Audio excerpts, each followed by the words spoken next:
My name is Tabitha.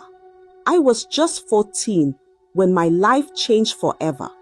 I lost both my parents in a terrible fire, and that's when everything started to fall apart. I became a prostitute at a tender age, something I never thought would happen to me. This is my story, and I want you to listen closely because what happened to me is happening to so many other girls. It's a painful story, but there are important lessons in it.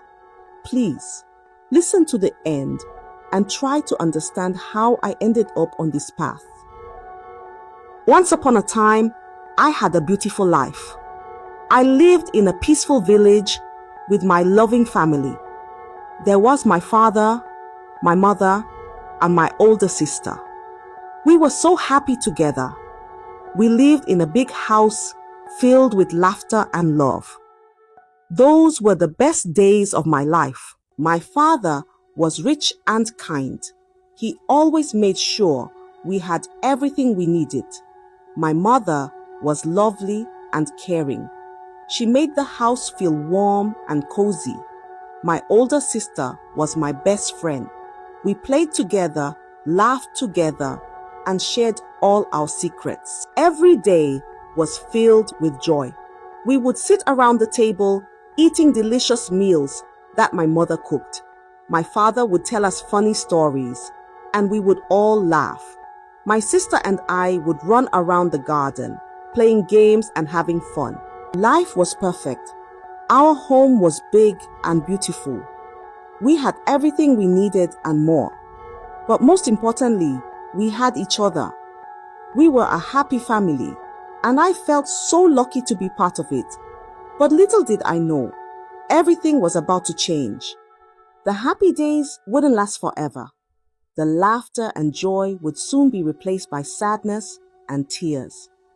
My beautiful life was about to be turned upside down. One dark, terrible night, everything changed. I was sleeping peacefully when I heard a loud noise. I woke up and smelled smoke. My heart started beating fast.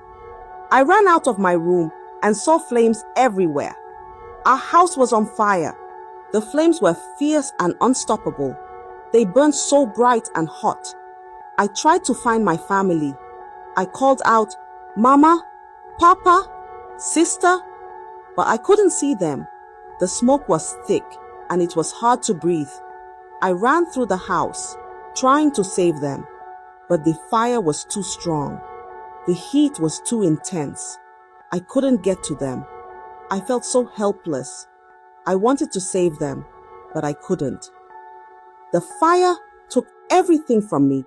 I lost my father, my mother, and my sister in that terrible fire. My beautiful home was gone. Everything was gone. I was left all alone, with nothing but my sadness and fear. I cried and cried.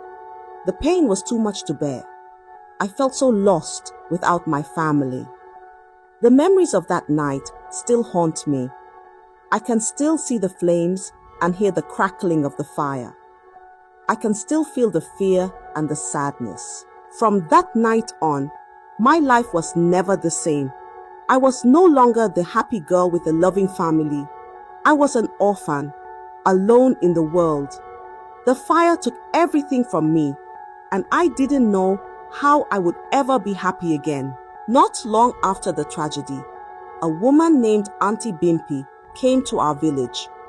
Auntie Bimpy was rich and well known for helping orphan girls. She had a big house in the city and always dressed in beautiful clothes. Everyone in the village respected her. When Auntie Bimpy heard about my loss, she came to see me. She looked at me with kind eyes and said, "Oh, Tabitha, I'm so sorry for what happened to you. Losing your family is very hard, but don't worry, I can help you." She promised to take me to the city. "In the city, you will have a better life," she said. "I will take care of you. You will go to school and you will have many opportunities. You will be happy again." I wanted to believe her. I really did. Auntie Binkpei seemed so kind and caring.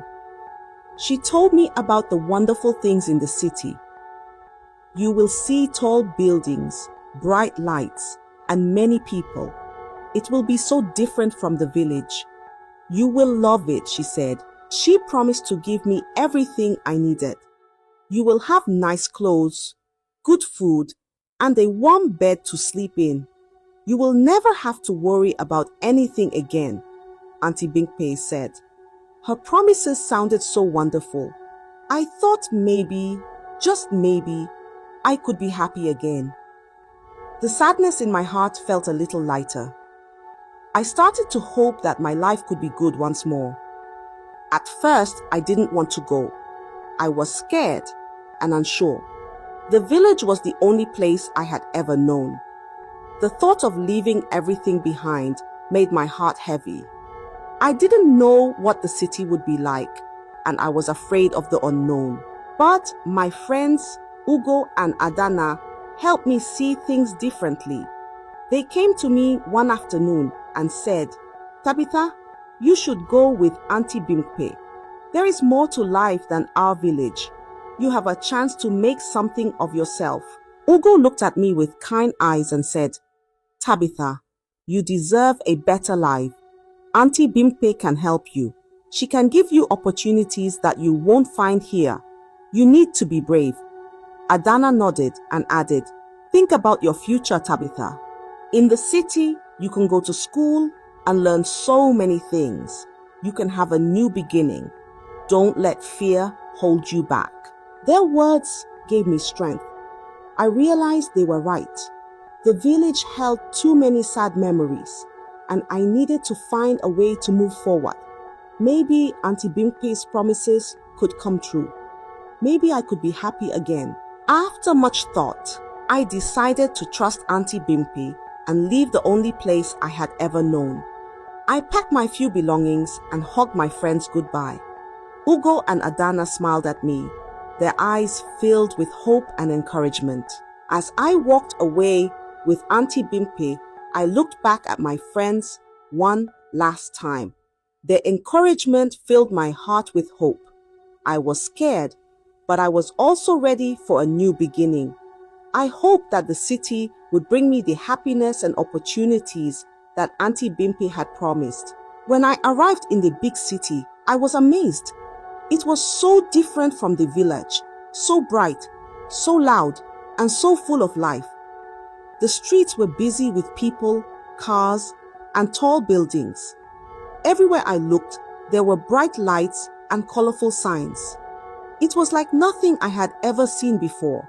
Auntie Binkpei's house was huge and beautiful. It had tall gates, a big garden, and many rooms. I thought, this must be the place where all my dreams will come true.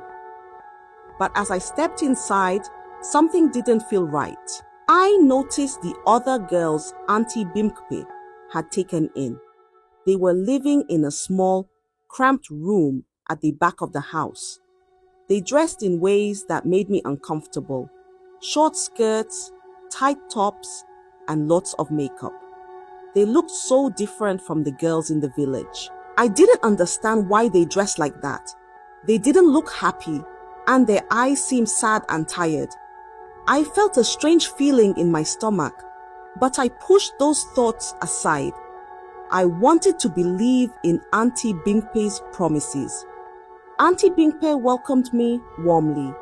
She showed me to a nice room, much better than the one the other girls were in. You are special, Tabitha, she said. You will live with me like a little sister.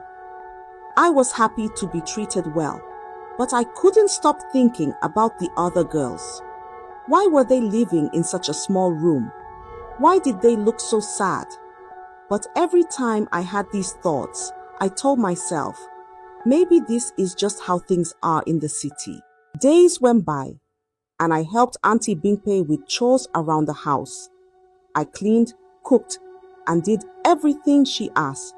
She was kind to me, and I started to feel a bit more at ease. But the uneasiness about the other girls never completely went away. I tried to talk to them, but they were quiet and didn't say much. They seemed scared and always looked over their shoulders. I didn't understand, but I thought maybe they were just shy. I wanted to believe Auntie Bimpe's promises. I wanted to trust that she had brought me here for a better life. So I pushed away the uncomfortable feelings and focused on my new life in the big city.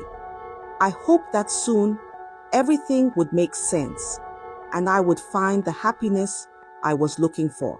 Auntie Bimpe treated me well at first. She called me her little sister, and I felt special. She gave me nice clothes and good food. I thought, maybe this is the start of a better life. But soon, the promises she made began to fade away. Instead of going to school, I was kept at home doing chores every day. I cooked, cleaned, and took care of the house. I woke up early and worked until late. I scrubbed floors, washed dishes, and did laundry. I felt like a maid, not a little sister. Days turned into weeks, and weeks turned into months. The life Auntie Bimpe promised seemed so far away. I watched other children in the neighborhood go to school with their backpacks and books. I felt sad and lost. Why am I not going to school? I wondered. I gathered the courage to ask Auntie Bimpe about the school and opportunities she had promised. One evening, after finishing my chores, I found her in the living room. Auntie Bimpe, I said softly, you promised to send me to school. When will I start? She looked at me with a kind smile and said, Tabitha, don't worry. You are still young. The time will come. Just be patient. Her words gave me a small glimmer of hope. I wanted to believe her, so I held on to that hope, even as I continued to work from morning till night. Every day, I cleaned, cooked, and took care of the house. I did my best to stay positive, thinking, maybe tomorrow will be the day Auntie Bimpe sends me to school. But as more days passed, my hope began to fade. The other girls never went to school, and I started to wonder if I ever would. I watched them leave the house at night, dressed in fancy clothes, looking sad and tired. I didn't understand where they went or why they were so unhappy. I began to feel a deep sadness inside me. I missed my family, my village, and the simple joys of my old life. The city, which once seemed so full of promise, now felt like a place of broken dreams. One day, as I was scrubbing the kitchen floor, I thought about my mother and father. They always wanted the best for me. They wanted me to have an education and a bright future. What would they think if they saw me now? I wondered. I felt tears welling up in my eyes, but I quickly wiped them away. I didn't want Auntie Bimpe to see me crying. I needed to stay strong, even though I felt so weak inside. Deep down, I started to wonder if things would ever get better. Will I ever go to school? Will I ever have the opportunities Auntie Bimpe promised?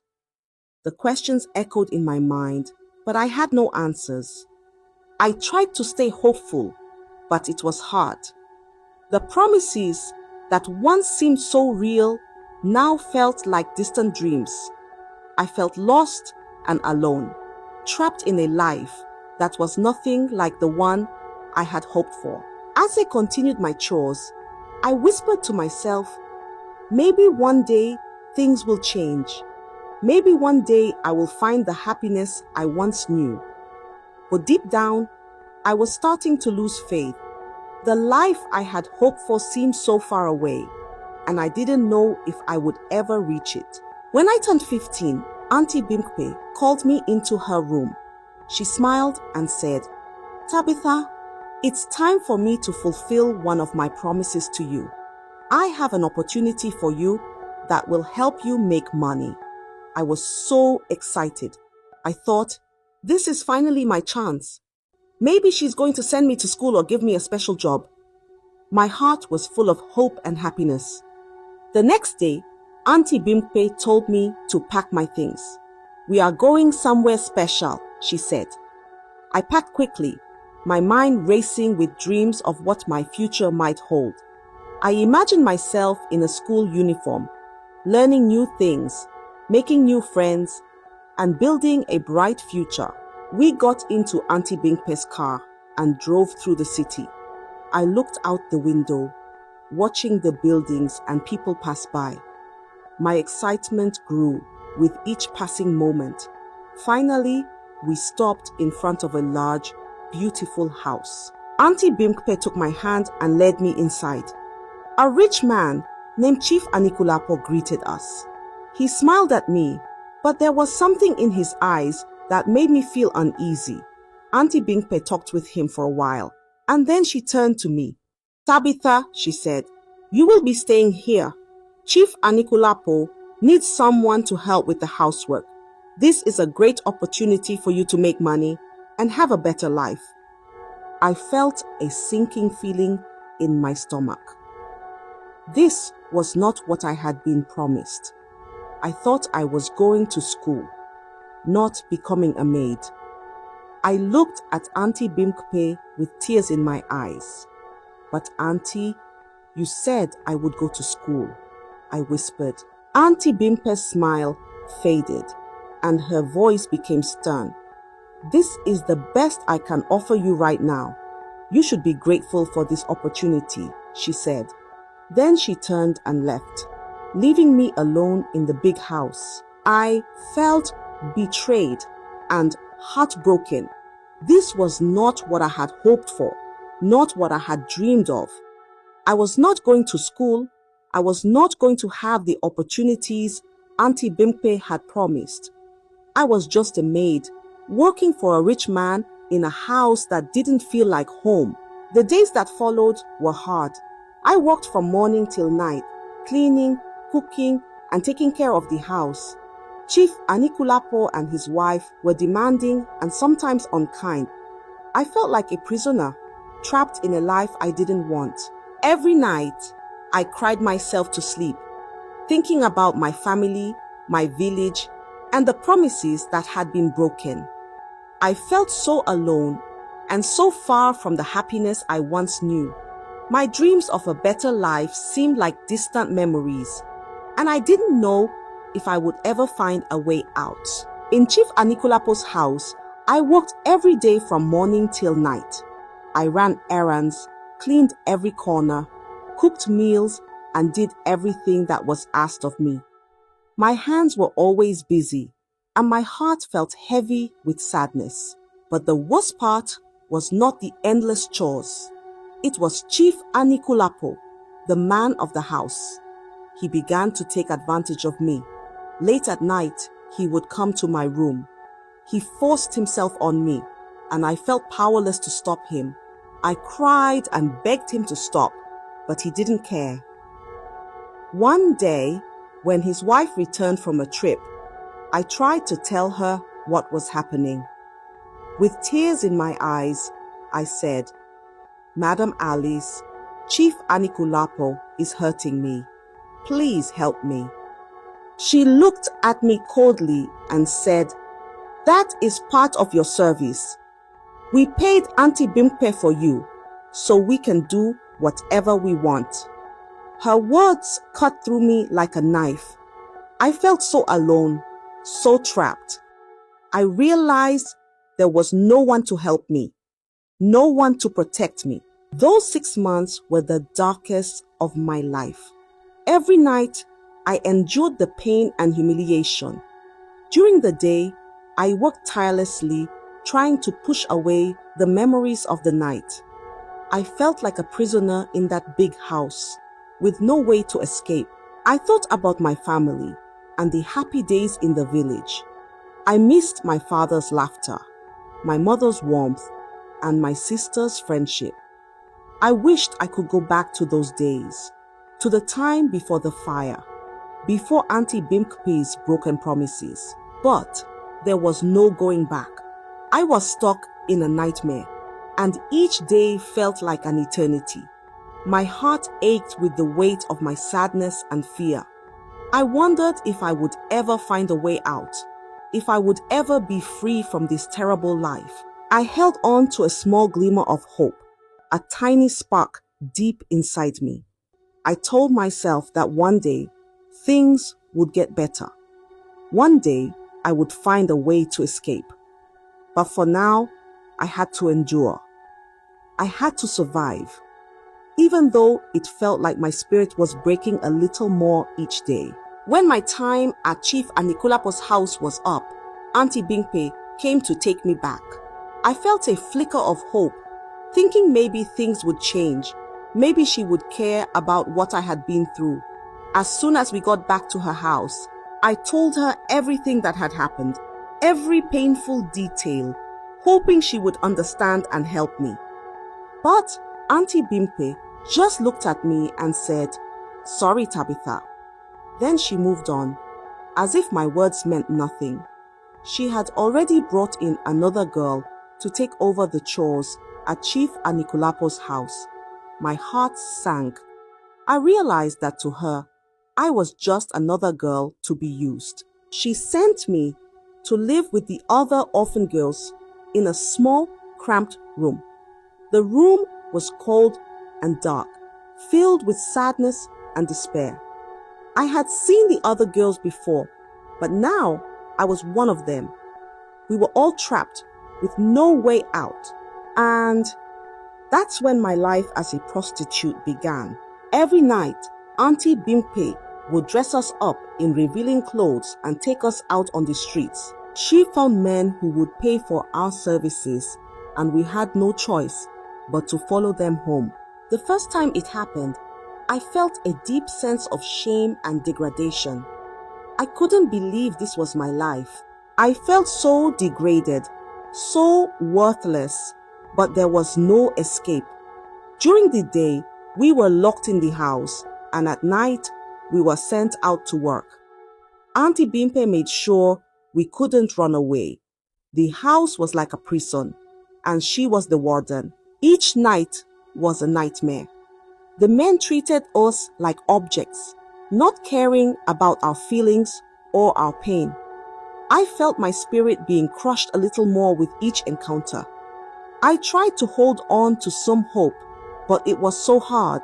I remembered the promises Auntie Bimpe had made. She had promised me a better life, a chance to go to school, to have opportunities. But those promises were all lies. My life was now filled with darkness and despair.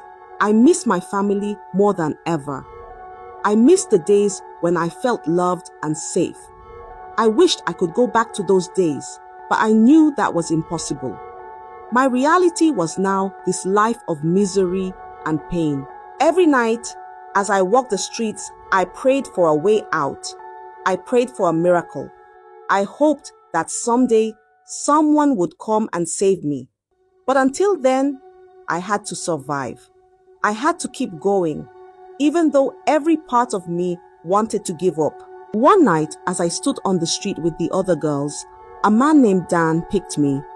He seemed different from the others. He had kind eyes and a gentle smile. As we walked together, he asked me, "Why are you doing this?" For the first time in a long while, I felt safe enough to tell my story. I told him about the fire that took my family, about Auntie Bimpe's broken promises, and about the terrible things I had endured at Chief Anikulapo's house. I told him how Auntie Bimpe had forced me into this life, and how trapped and hopeless I felt. Dan listened carefully, his eyes filled with compassion. "I'm so sorry, Tabitha," he said softly. "No one should have to go through what you've been through." His kindness made me feel a small flicker of hope. Maybe, just maybe, he would help me. We reached his home, and he invited me inside. Unlike the other men, he didn't rush or make me feel uncomfortable. Instead, he offered me something to eat and drink, and we sat in his living room talking. I felt a warmth I hadn't felt in a long time. Dan treated me like a human being. not an object. He didn't force himself on me or make me feel scared. We talked for hours, and for the first time in so long, I felt a glimmer of hope. As the night went on, I felt exhausted from the emotions and the long day. Dan noticed and said, "You can rest here. I won't bother you. You're safe." I hesitated at first, but his gentle demeanor reassured me. I lay down on the couch in the living room, feeling safe for the first time in a long while. Dan left me alone and went to his room, closing the door behind him. I fell asleep quickly, comforted by the thought that maybe, just maybe, there was still some kindness left in the world. But little did I know, my night was about to take a dark turn. When I woke up, I realized how wrong I was. The room felt different, darker, and filled with an eerie silence. I rubbed my eyes and saw Dan standing in the corner, dressed in strange clothes, a red wrapper and a white singlet. He held a small calabash in his hand, and his eyes looked cold and menacing. Fear gripped me as I realized Dan wasn't the kind man I thought he was. He was a ritualist, and he had planned to use me for something dark and evil. My heart pounded in my chest as I tried to understand what was happening. I jumped up from the couch, desperate to escape. I ran towards the living room door, but as I reached it, I saw Auntie Binkpei standing there. She was dressed just like Dan, with a sinister smile on her face. My blood ran cold. She had set me up, and there was no escape. "Auntie Binkpei, why?" I cried, my voice trembling with fear. She sneered at me and said, "You thought you could escape, Tabitha. You belong to us now." What happened next was something I can hardly bring myself to say. The room was dark, and I was surrounded by 7 men, all dressed in ritualistic clothing. Candles flickered around us, casting eerie shadows on the walls. It felt like a nightmare, but I knew it was real. Dan and Auntie Binkpei began chanting strange words, and the men moved closer to me. I screamed, pleading for them to let me go, but they ignored my cries. I felt a paralyzing fear as they grabbed me and pulled me towards the center of the room. I closed my eyes, trying to block out what was happening, but the sounds and smells were overwhelming. I prayed for a miracle, for someone to save me, but no help came. My body shook with terror, and I felt utterly alone and powerless. The events of that night left scars on my soul that will never heal, because this is just the beginning of what changed my life completely. Did I found a way to escape? Did help came through? Or did in one way or the other, a miracle happened that changed the story of my life? Answers to these questions will be revealed in the next part of my story. So, subscribe and stay tuned so that you won't miss out on finding out what actually later happened to me that night in the dark room with Auntie Binkpei, Mr. Dan, and the 7 men surrounding me. Thanks for watching, and see you in part 2.